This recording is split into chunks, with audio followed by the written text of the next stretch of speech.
Well,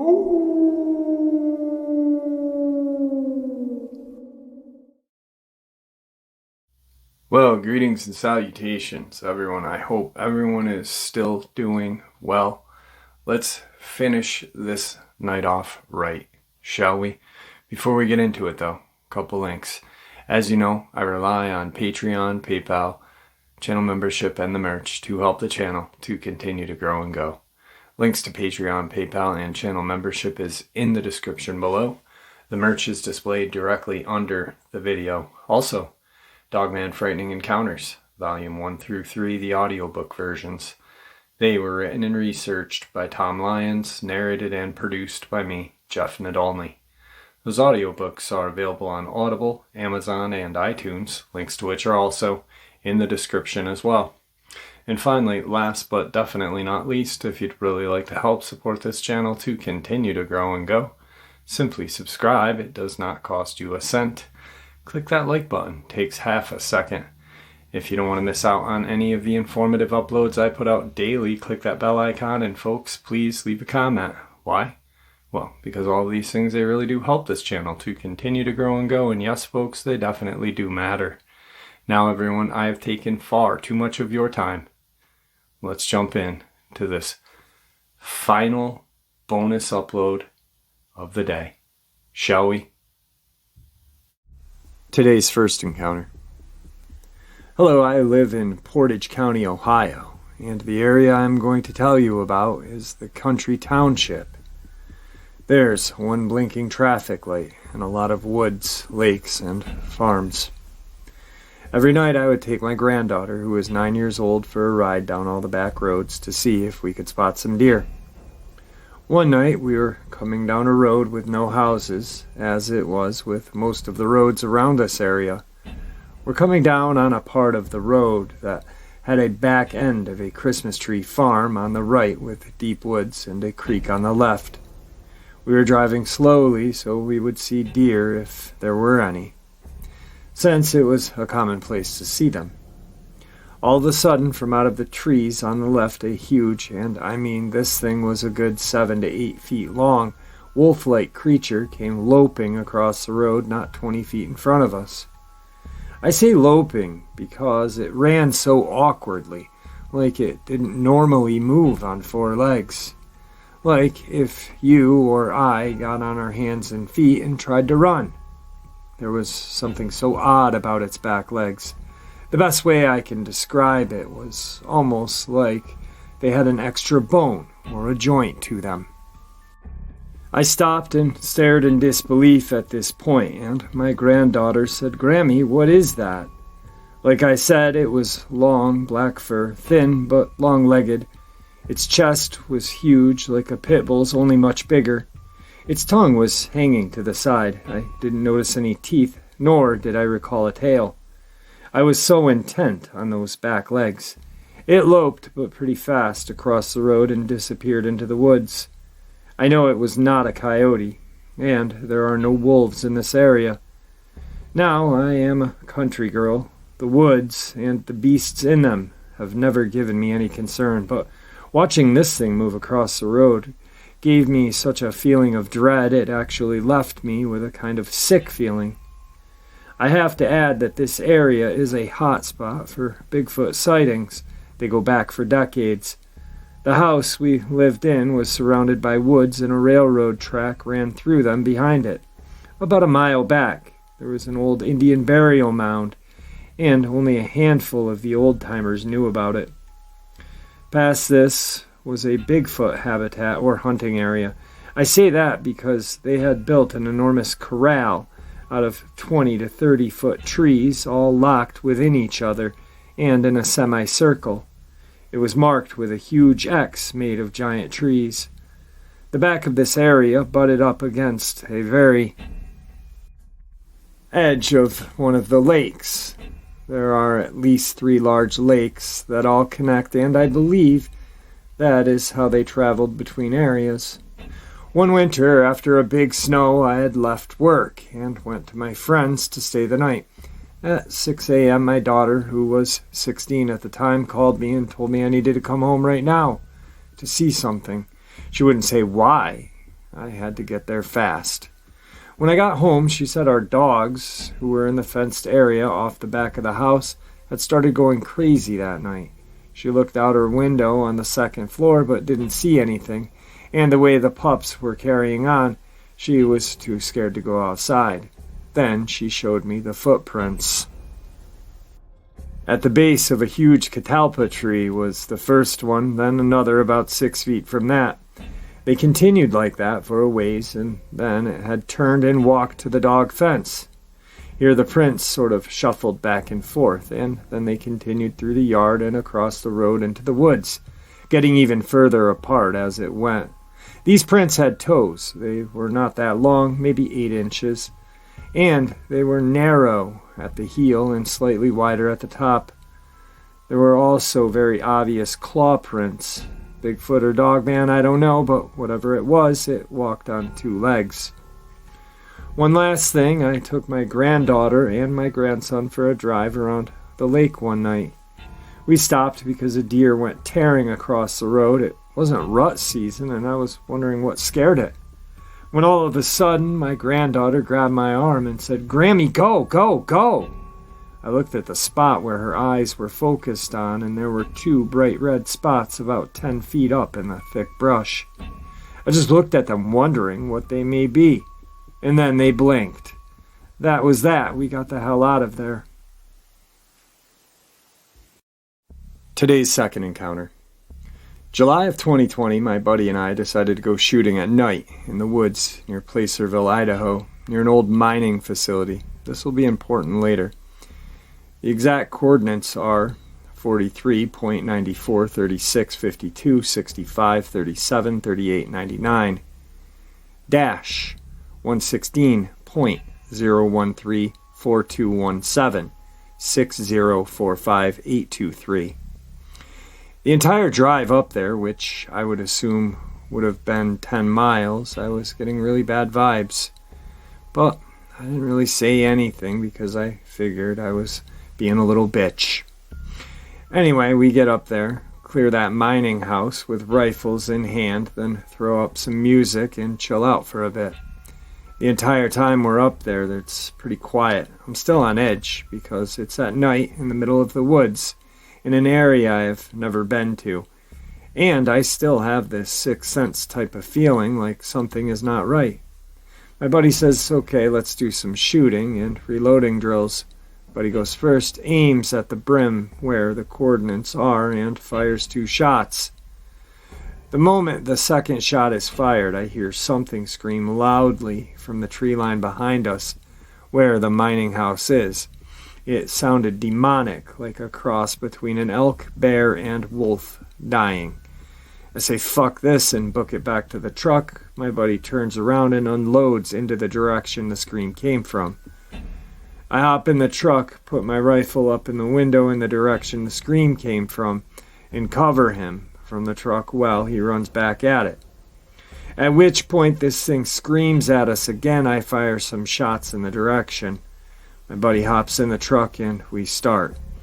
Turn on the lights, and as we are turning around to go back down the dirt road, a scream at us again.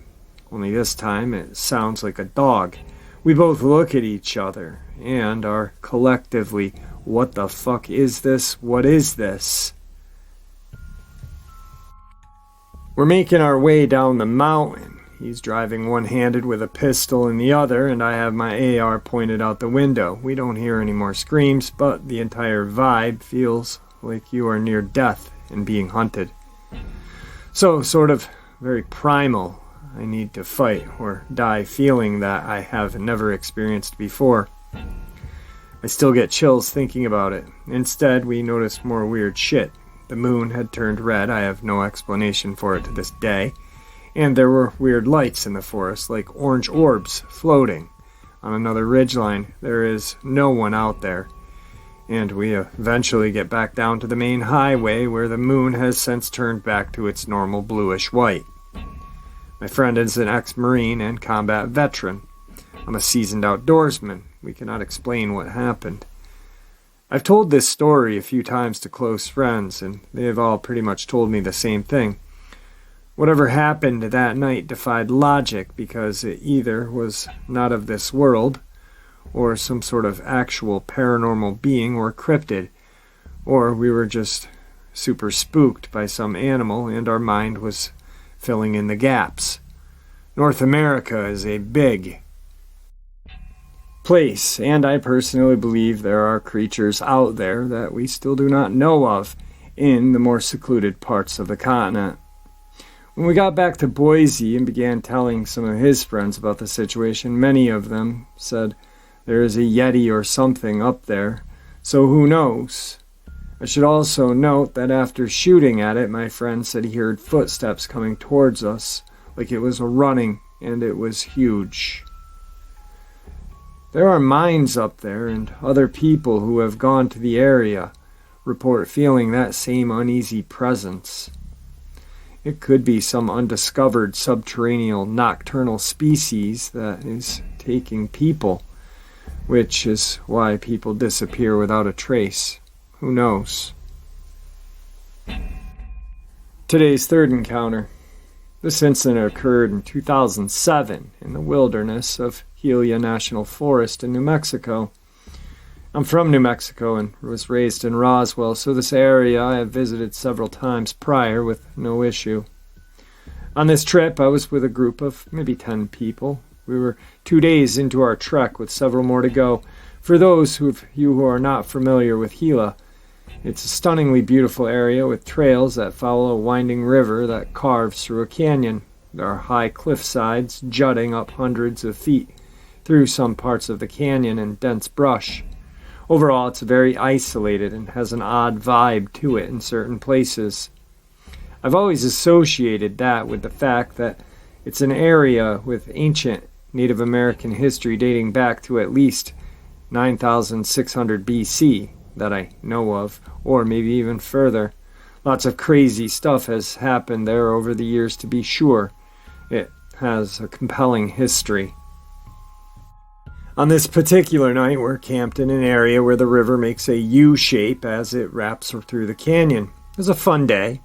I even managed to catch some trout that I ate for dinner. Right around dusk, I needed to relieve myself, so I wandered away from our camp into what I would describe as a ravine or arroyo, where flooded waters drain into the river. There was dense brush and high-sloped banks on either side. All in all, it seemed like a good place to go and do my business at the time. I made it up the ravine, and thinking back on it, I walked an unreasonable distance from camp, which I found strange, as if I kept walking, almost absent-mindedly or just drawn in further, which is not my norm. As a preference, there is something I think many here are familiar with that is known as the silence. Typically, this phenomenon occurs in nature when there is a large predator in the area. Anyway, I noticed it was very quiet, eerily quiet, and I knew that something was very wrong.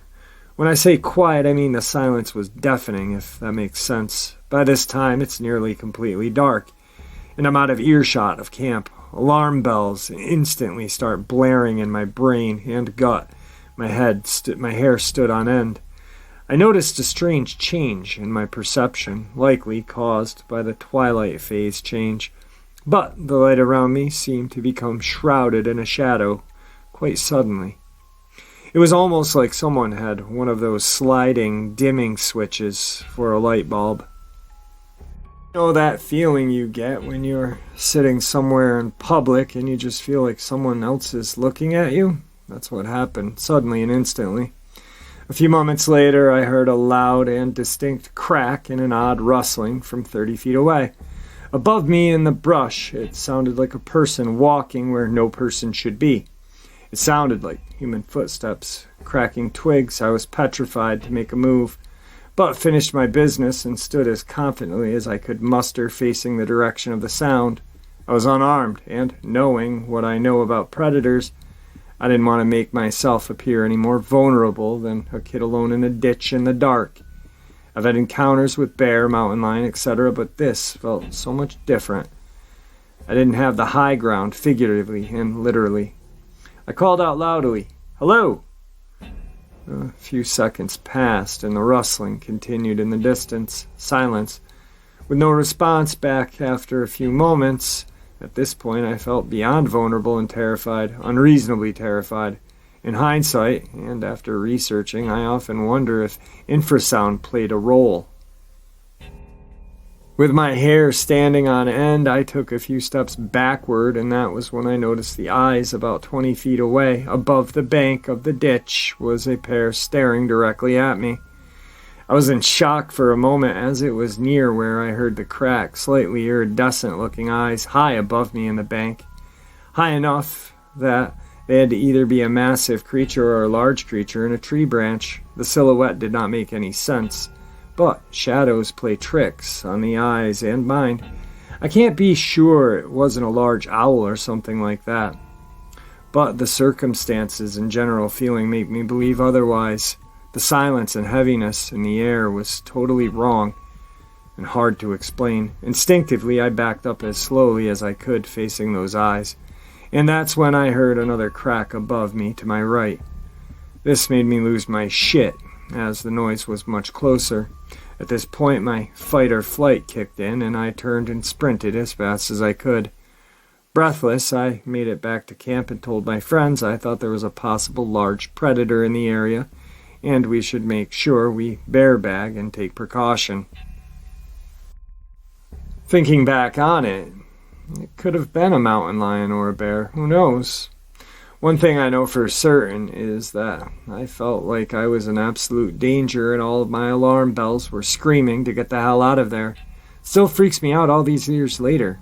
The shade of that memory is always in the back of my mind whenever I'm out in the woods alone. All in all, I'm just glad I'm not another backwoods missing person statistic. Today's fourth encounter. This incident occurred in the winter of 1999 while I was stationed at Duluth, Minnesota Air National Guard Base. I was in a patrol truck doing my usual rounds, checking doors and fence lines late at night on the north side of the base. It was usually creepy enough when patrolling by myself. Anyway, I was on this road driving towards our baseball field when my headlights caught a pair of eyes reflecting back at me. They were almost eye level with me. Around this time, a few of the guys had been seeing this huge buck on the property, like a 16-pointer or something around that size. I was about 80 yards or so when I saw these eyes reflecting back at me, so I'm thinking it's that big deer. I thought that I've got to see this thing, so I hit the gas and started speeding toward the field. This is where it all happened so fast. It's almost hard to explain. There is a little slope behind the baseball field. It slopes down probably 12 to 15 feet into a brush line. The brush went about 30 feet, then turned into a thick tree line. The brush was probably armpit high to me and pretty tough to traverse through, being so thick. As I turned into the baseball field and turned the truck toward the thing, I just caught the rear end of it leaping down the slope. Below the line of my sight in the headlights, this thing was no more than 20 feet ahead of me when it leaped. All I got a look at was its back end. It was big. The best I can do to describe what I saw was wolf or dog-like in nature. It had a long tail, longer than 2 feet. The hind legs looked exactly like that of a dog's, same with the back paws, but the paws were huge. They were bigger than my hands for sure. The hair/fur was wavy yet matted and thick. The color was blondish or very light brown. I didn't notice any gray to it, but this all happened within 2 to 3 seconds. I sat in my patrol truck for a couple seconds, confused and thinking, I know what I saw, but it couldn't have been what I saw. So I hopped out with my flashlight and my rifle and walked to the edge of the slope. All I heard was this thing running through the woods in front of me, heading to the northwest direction. And this thing sounded like a moose charging through the trees. I mean, it made a lot of noise. That's when I started to get real scared, thinking if this is some sort of wolf or whatever it could be, my M4 isn't going to do a thing to this. So I jumped back into my patrol truck as fast as I could, head back to the headquarters. I never told another member about this for fear of ridicule or being called crazy. There's no way I misidentified this thing. I'm a trained observer, an avid hunter, and have worked with animal rehabilitation with the Minnesota DNR in the past. I know my animals and the North Woods extremely well. I saw exactly what I saw, and that was the back end of a large wolf/dog thing that basically had its eyes level with mine while in a patrol truck. The back end was definitely much larger than any of the largest deer or black bear I have ever seen. Today's fifth encounter. One summer day in Albion, New York, when I was a kid, I went for a walk to the woods I commonly frequented. I'd gone back for a while because my one-time boyfriend and I were about to enter the woods, but decided not to because we heard what sounded like several howls. I'm probably talking at least 7 or 8. The sounds grew and we decided to leave. This wooded area was off a residential area, but there was a path that takes you to an almost like hidden woods and farm area. It's so strange because now that I think about it, I was so close to many homes, but never could find sight of them in the woods. There's even a huge wide open field that leads to more wooded paths ahead, like a huge break dividing the woods. I loved and missed going to those woods. I later went back after, maybe a good few weeks. As I walked, it had rained not long before and the ground was very soft. I saw the most enormous tracks I'd ever seen in my life. The dog-like claw prints were bigger than my foot. How big are wolf prints anyway? I kept walking. The sun was out. It was a nice day. I started down the wooded path and sort of felt off, anxious. I kept trying to throw away the feeling. The woods have always been my sanctuary. I always felt the most at home in these woods. I picked up a large stone in case I had to scare off a possible threat. I felt like everything would be fine when I saw the sun in the open break that separated the two woods. I get to the clearing and walk to the middle when the loudest, deepest growl I'd ever heard emanated through the woods. Like the whole woods were growling at me. I really tried hard to discern the location. I'm quite good at things like that. It truly emanated from everywhere. I was frozen in fear, and that was the first time in my life I knew what it felt like to be paralyzed by fear. I set the rock down knowing that pebble wouldn't do jack shit in a throwdown with whatever produced that growl, so I figured I'd set it down. I literally said out loud something like, "I'm sorry, I didn't mean any harm. I now know that I am not welcomed in these woods. Please let me leave." I got the courage to take a deep breath, and I felt like I could go. But I tore the hell out of there and never went back again. Honestly, I don't feel the same way about the woods anymore after that. Alright guys, I'm gonna give you a bonus reptilian encounter. This happened in Colusa, California. My dog and I would sit on a doorstep at night and watch this gigantic white owl that would make this clicking sound like clock, clock, clock, clock. It would roost in a huge oak tree across the street. Anyway, I see this Asian man walking up the sidewalk at around 3 in the morning, smoking a cigarette by holding it under, European style, and one arm behind his back. As he passed me, he nodded, so I nodded back. I thought it was strange being so late. He walked around the corner and was gone. A week later, my dog and I saw the same Asian man appear in the same place, a block and a half to the east, smoking his cigarette in that weird way. This time he walked by, he smiled and said very softly and meekly, "Hello," and bowed his head. I returned the same hello and bowed my head. His hard-sole shoes would make a clatter in the still of the night. In this small, rural farming town, virtually no one was out. A week after that, I slept with the double front doors open in my studio apartment for ventilation and listening to the crickets and bullfrog. At around 3 in the morning, I heard the sound of the Asian man walking closer. As he got to my door, he then stopped and turned and looked in at me, lying on my mattress on the floor. This time he had a hooded jacket and a reptilian face. We both just stared at each other for about 10 seconds. I was examining his face and noticed that he had eye sockets, but no eyes. He had a brow ridge and a small slit for a mouth. The scales looked like that of a snake and had a bluish-black color to it. He turned and continued to walk, but was not smoking a cigarette this time. Though he had the same walking sound, clattering, and faded away. That was the last time I ever saw that man. Alright folks, I hope you enjoyed this final upload of the day. It was a long day. A ton of snow hit upstate New York today. A lot of snow blowing today on my part. I had to go out 4 times just for my yard. And then tomorrow I've got to go and spend a couple of hours at my mom's house. Oh man, living in upstate New York, the Adirondacks, you gotta love it. Anyway, guys, I hope you enjoyed this upload as much as I enjoyed sharing it with you. You guys really are the heart and soul of this channel. You guys make this channel what it is every day. It is special because of you guys. And the only reason why it continues to grow is because of you guys, so thank you. Please stay safe, happy, healthy, and ever vigilant, keeping an eye on our children, our pets, our family, and friends. These creatures are real. They're out there, and they are dangerous. Share this information with the people you love and care about, and it may just help save their lives someday. Until next time, never stop asking questions, never stop pushing back, and God bless you all.